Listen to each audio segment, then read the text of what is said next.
feel like you have arrived at your full potential in your healing journey when you are relationally intelligent. In this episode, I had the privilege and honor of having a conversation with my girl, Jasmine Cruz, who is a relationship coach on a mission to help more people make their relationships their biggest flex. As the founder of Love Tank, she teaches women how to build their confidence, communicate with ease, and create deeper connections. Through her extensive studies, she's developed the power of conversation and other coaching programs that make relationship growth accessible and empowering. Jasmine's journey wasn't always easy. She was kicked out at the age of 17 for being part of the LGBT community, and she's built her life up from the ground up. And now she's helping others turn love into their greatest strength and not their biggest struggle.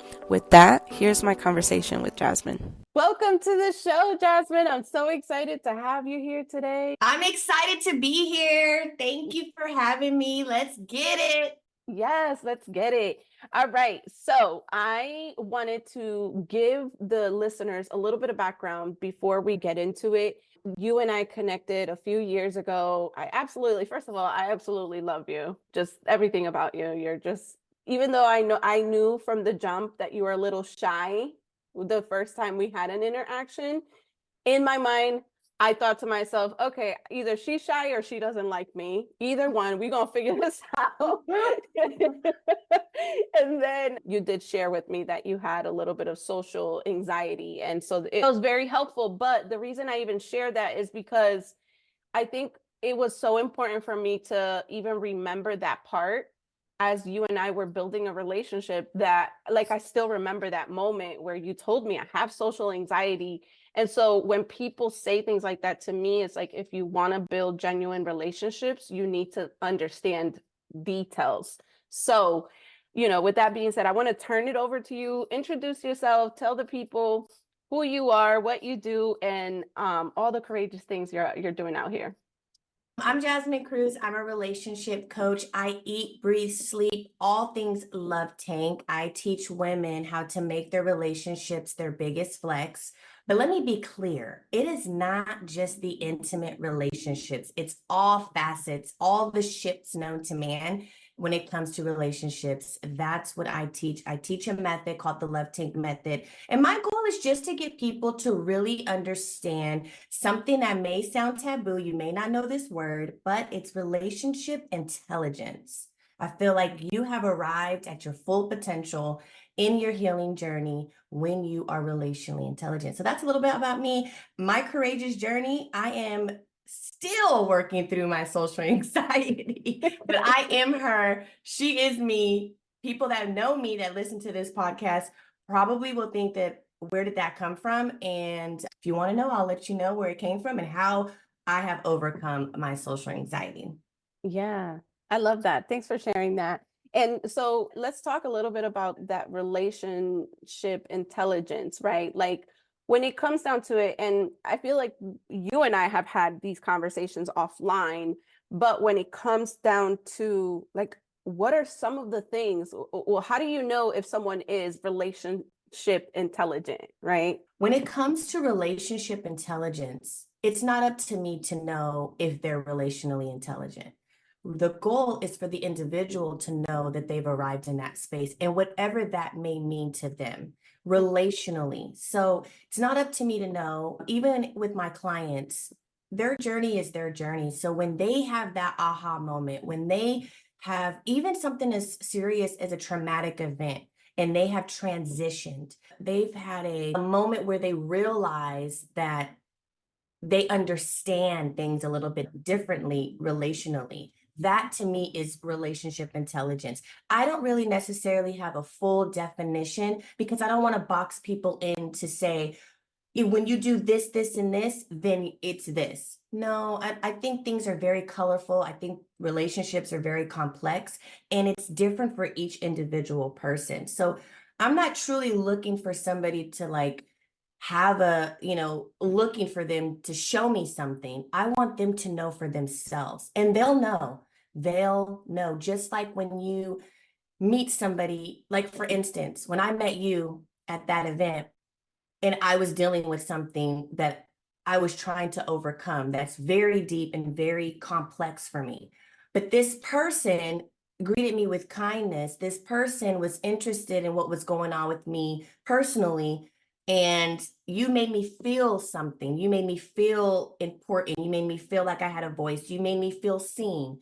And when interactions like that happen, you realize something within you. That spark that you gave me is a form of relationship intelligence in a sense, because I'm overcoming something at a dynamic in a dimension of my life. Got it.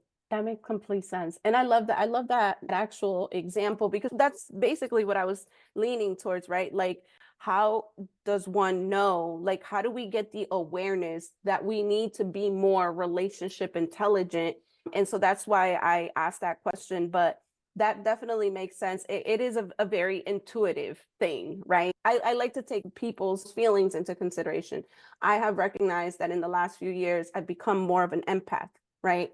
And as Mhm. I've tapped into being more of an empath and I'm considering people's feelings more, I recognize that I am becoming more intelligent in that area of Yes. recognizing feelings, emotions. It also it stems also from having a child that has autism, right? He is very in tune with his feelings and his emotions, and he's constantly sharing those emotions with me. So I needed to bring my awareness up in the area of some comments, some gestures. Sometimes we lead with certain postures that Mhm. cause people pain, but when you are aware of it, you can now operate differently. And yeah, that's definitely helpful. Let me ask you this. What is one of the most common thing that you see people struggle with in relationships when it comes down to partnerships, like intimate partnerships?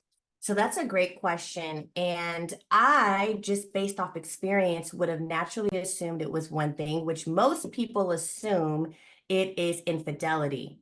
And it's not. Mm, And I've talked about this a lot on my platform. When it becomes to an intimate relationship, most people think it's infidelity.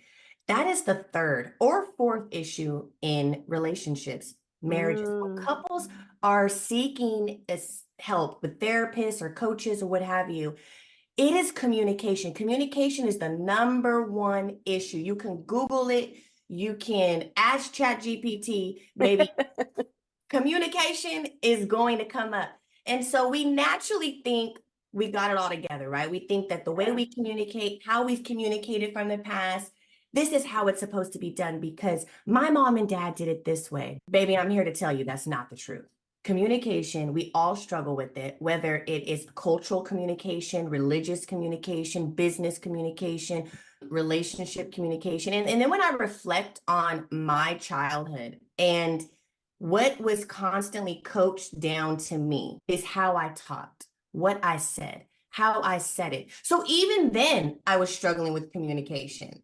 When we get into our adulthood, we're so ingrained. There's something you just said, posture. So when I think of that, I'm just like, oh, wow, remove your posture in your projections because we have a posture and that's why we project things out to other people. And we do that constantly in our relationships in the form of unhealthy communication. So that is it. Number one issue. Write it down and Yep. meditate on it because it's communication. And I think it's so interesting because again, this is where it's like communication is super important. Words matter, right? Yes. Words do have meaning, the power. Everything is in the power of the tongue. Life and Mhm. death is in the power of the tongue. And even in the Bible, it says that you also have to figure out how to, speak so you're not firing up certain spirits, right? Yes. And so, for me and my husband, this has been a big one. We have been working on communication for years, mainly because, again, like you said, we are taught, we are programmed as, from childhood that communication is something completely different, right? I used to lead with a posture of nothing but explosiveness, right? Mhm. And so I had to reframe that. I had to reprogram my mind to stop being so aggressive in that area, to stop jumping into conclusions, to stop being so, I mean, violent with my words, for a better lack of words, right? And it was really once I recognized that there's a better way to communicate, there's a better way to actually get your point across, and it doesn't require dishes flying across the room. It requires you utilizing more gentle ways of saying things. It really helped me. It really shifted how I present myself now, how I am as a leader, as a mom, as a wife, as a person. And so I love that. I love that you teach this, by the way. I know that I asked a question and I didn't actually ask it knowing that this was going to be the answer. I actually thought you were going to say the answer was more like finances are usually the number one issue or something like that. But I love that because that is what you lead with. You're constantly teaching people how to master the art of communication inside of a relationship, right? Let me ask you this. How did you get into this? Like what happened in your life that made you feel like I want to become a relationship coach? So you're bold because nobody ever asked me this. And I honestly don't think I've ever publicly said my answer. So it's twofold. The first thing is that I was kicked out when I was 17 for being gay. And I didn't know what I was doing. I was surviving in the streets to and surviving in a way that is just not comfortable to necessarily put into words.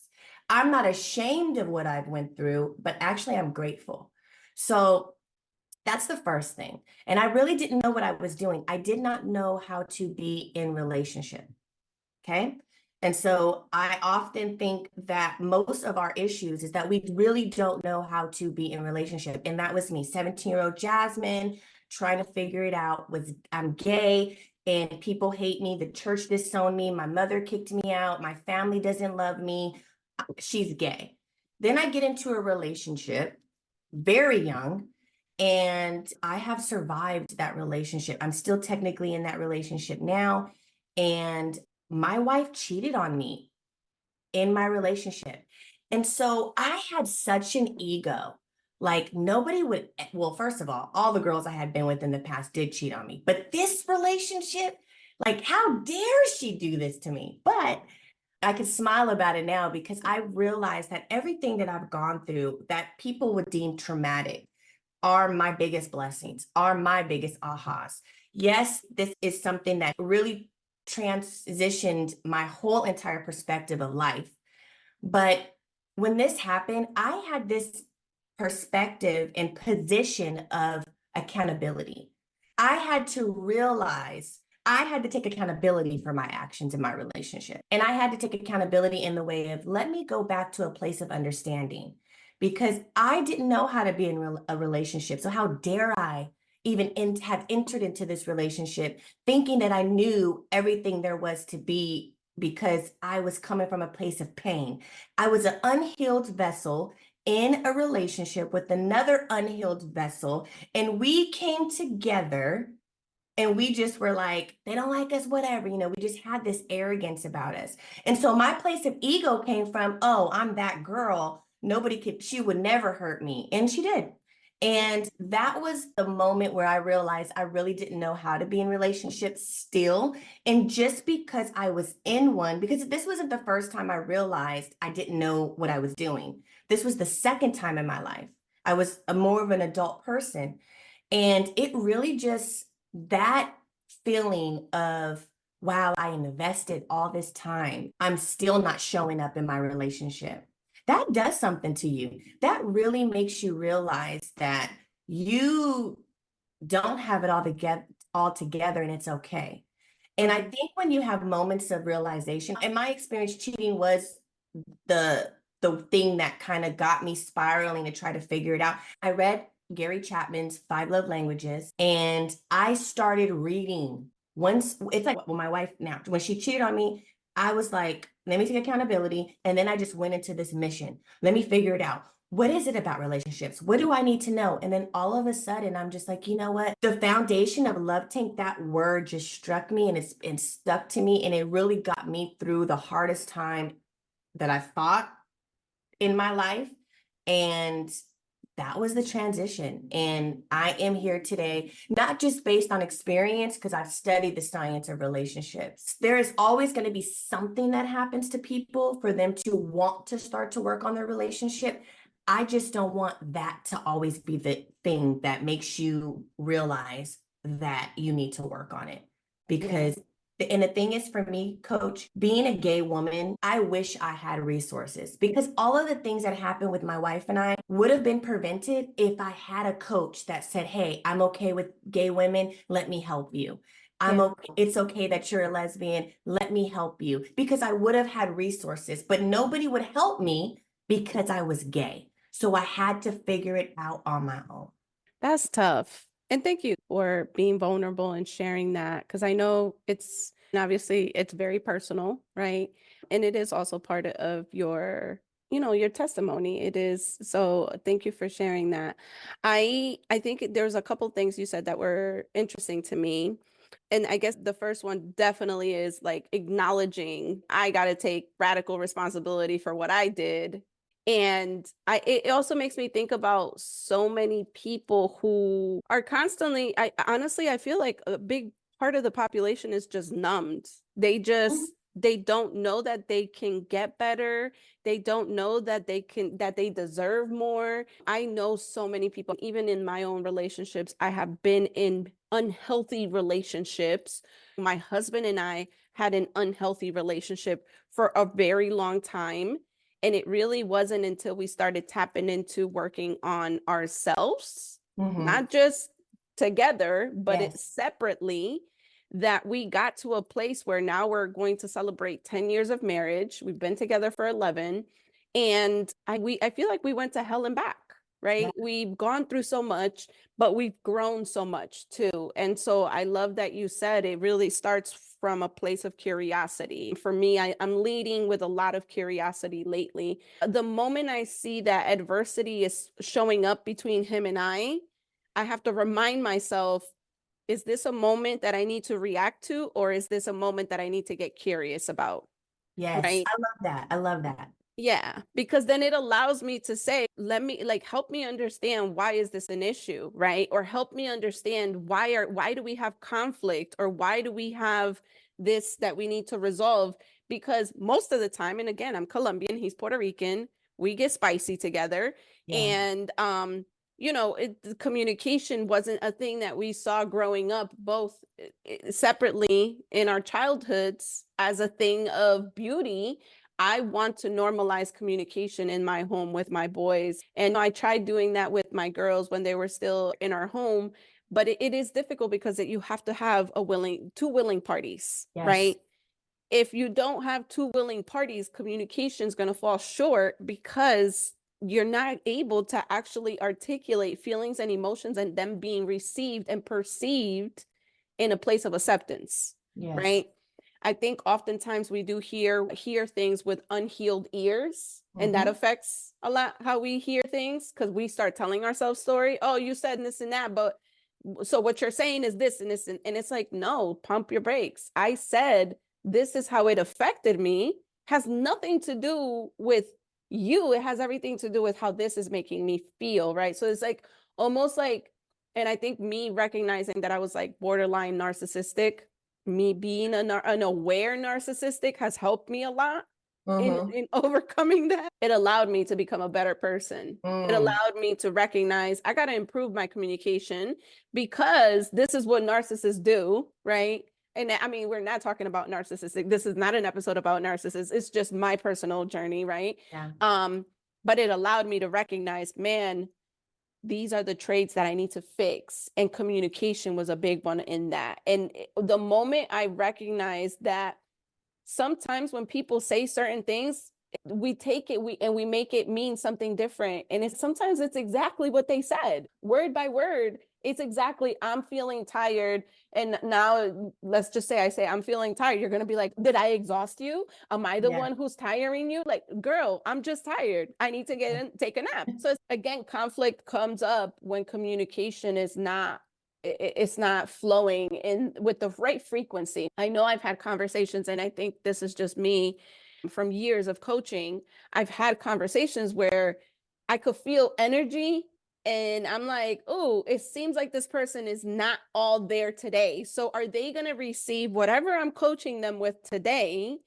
And so even as a coach, I'm still working on the skill of communication because it's important. It's important to be a good communicator if you are of service to people and you're guiding them and coaching them and all of that. So I think it's beautiful that you do lead with teaching people how to master communication, because that's a big one. And in a world of, we only have our phones in front of us, text messaging and all of that, we lose tone. We lose, like, kids are growing up not knowing how to be social. Oh my God, not at all. I am a flight attendant by day. And what I've realized, I'm in a world of a lot of overstimulation. And I'm the first to admit that. So imagine social anxiety and then overstimulated. I'm a great customer service. Like, I'm there to serve, I'm there to save lives. But what I recognize is the lack of communication, even in a small span of time. It's adults and children. It's just our world now. And so when I look at that and I see what you were referring to earlier in communication is called meta messages. Like when somebody says something and you're comprehending it one way and you're thinking it's another thing, and then it causes conflict. That is a meta message. Now, every person deals with that. They may not be open to admit it, but baby, just stop all meta messages. But that happens in all aspects of society. And the social construct right now is to limit healthy communication. And I'm probably repeating myself, but I am going to just say relationship dynamics are under attack. And you said frequency. So if you think about a frequency of recognizing a person and how you're communicating with them, you're able to say if they're there presence wise, right? So if you and your spouse are dealing with communication issues, or number two, the second issue is finances, right? And we don't want to have that talk, but finance is the number two issue with couples. And so you have little ones watching you guys, your daily lives and communicating or the lack thereof. Then you go on social media and you wonder, oh, why is this showing up on my algorithm?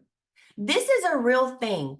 So if you are already having an issue at home and then you see somebody else having that same issue on social, the frequency, the algorithm is showing you these things because the phone can hear everything that we're saying, whether you want to believe it or not. And it just amplifies the attack on our relationships. And we don't have, it doesn't have to be like a financial infidelity, communicate. It doesn't have to be like a specific thing you're dealing with. You're just dealing, right? Because life is life and for people.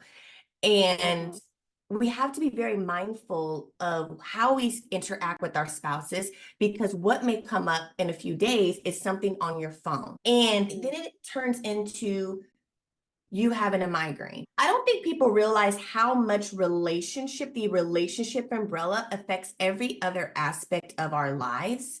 And you've got to be mindful. One, you have to give yourself grace to know that it's okay that you didn't know these things.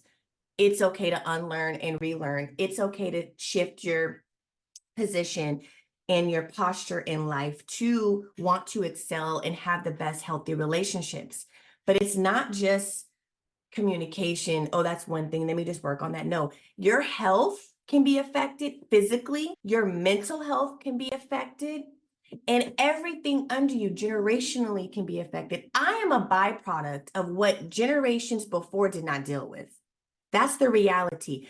I've accepted that, but I take the position that it is my duty to break down those barriers. Just like you are, you recognize culturally that these two cultures have very fiery communication, but it is your duty to say, you know what, I'm breaking that generational curse and I'm going to instill in my children, I'm going to instill in my sons healthy communication. Absolutely, absolutely. We're definitely going to have a second episode for this because there's so much to unpack here. If you had to give someone right now, one of our listeners, some advice, you're in an unhealthy relationship, what would be maybe one or two steps that you would tell them to do first? And I'm not saying therapy, right? Because again, that's a personal choice. Therapy is a personal choice, but what would be 1 or 2 steps that you can give them that they can walk away with and say, you know what, let me try to implement this today so I could start improving my relationships with people? What would that be? That is a great question. So I'm going to start with self, because if you're not dealing with you on a personal level, on an intimate level, on a spiritual level with yourself, there's no way that you can even try to enter the world of working on relationships. You gotta acknowledge yourself first. And a lot of times people want to lead with this always positivity. No, I'm going to say the first thing you need to do is check yourself first and see what elements of things. And the only way that you'll be able to reveal that is through deep meditation and prayer and fasting. That is step one for you, because once you realize where you don't show up and who you are and what things that you need to work on with you first, then you can do the next step. And the next step for me, surprisingly, is understanding, just coming from a place of understanding, because you won't have any triggers or limiting beliefs. You'll be able to say, you know what? Okay, let me understand the situation because I don't want people to just step into action. Like, I want people to understand themselves and then understand what they're dealing with first, so that you can gather the ambition to want to go through. Because when you start this work, you got to go to war. Like, you got to go to war in this work, and you may not be ready for that. Step 6 and 7 are a little bit more intense, but first, let's check yourself. Yeah. Let's check in. I'll say it that way. Check in with yourself is step 1. And step 2 is understanding. Come from a place of understanding in anything. And I promise you, you'll have more equipped energy to be able to do this type of work. Ooh, I love that. This reminds me, a couple episodes ago, I was talking to the guest that I had on, and we were talking about this. And this is a question that continues to come up because I continue to think about this question. I actually have made it a routine to think about this question on a daily basis now. I had a coach ask me, one of my coaches asked me, how do I feel about myself when I'm by myself? And this question itself, I believe, is so powerful, because if you're able to answer, how do you feel about yourself when you're by yourself, starts actually answering questions about how you have relationships with other people. And it really starts with you. How do you feel about you? One of the things that I also continue to say to myself is like, man, I just want to look like I love me. I want people to look at me and say, man, she really loves herself. Not from a place of like ego or from a place of being conceited or anything like that, but from a place of she carries herself like she really truly respects herself. And so how you treat yourself is how you're going to essentially treat others. How you do one thing is how you do everything. And I think it's a powerful, to me, those 2 steps right there are super powerful. Check in on yourself, check with yourself, self-awareness, right? Yeah. Really pause. And this is part of, in this show, I've talked about the step-up method. The first step in my step-up method is self-awareness, right? Because it wasn't until I recognized what is causing my anxiety, right? And I shared in this podcast, having issues with thinking about what was it that was causing my anxiety. And it really came down to self-awareness. Until I did not get aware of what was causing certain things. So when I would feel the emotion of anxiety, I'd pause and say, what just occurred that shifted my energy and that shifted for me to feel this anxiety, right?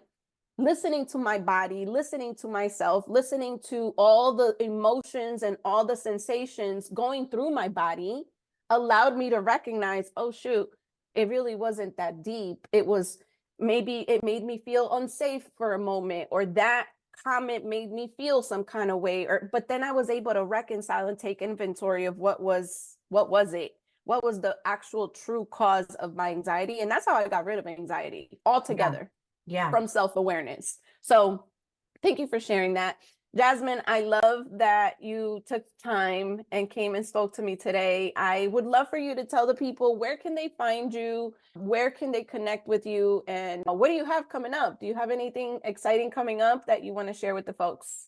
So you guys can find me easy TikTok, Instagram, Facebook at Live Love Tank, LiveLoveTank. And if you listen to this, please send me a DM because I have the Power of Communication workbook that is free. And I'll send the link to Coach Sandra so that you guys have access to it. But if you just simply send me a DM, it is a free workbook. It is 21 pages though. It is Baby, you got to work. Okay. It's definitely a way for you to just start somewhere with communication. And that's one of the things I wish I had, was just a starting point. So I created that for you. Whatever starting point you need, I have it for you. So I have my masterclass coming up. And then also, if you're looking for something to just work on free, send me a DM and I will get the Power of Conversation, the Power of Communication workbook to you. I love it. I love it. Thank you so much. And Jasmine, again, thank you for just sharing all the things that you shared. I know that someone is going to be blessed by this. I really do pray that people actually start finding the awareness and start finding, just recognizing that, you know what, I don't have to live in an unhealthy relationship. And it really starts with you first. It starts with you recognizing that you deserve better. Better is available for all of us. And it does take a courageous move for you to say, maybe I'm the problem. Or maybe, and if you are the problem, you could still be part of the solution. And it starts with you first. I love that. Coach. All right, guys. I'm putting everything that Jasmine mentioned in the show notes so you can grab it from there. And I will see you guys in the next one. I really hope you guys enjoyed today's episode. As always, please go ahead and follow us on your favorite social media platform. You can find those handles here in the show notes. We would love to hear from you. Make sure to subscribe so that you get notified when the next episode drops. Until then, stay courageous.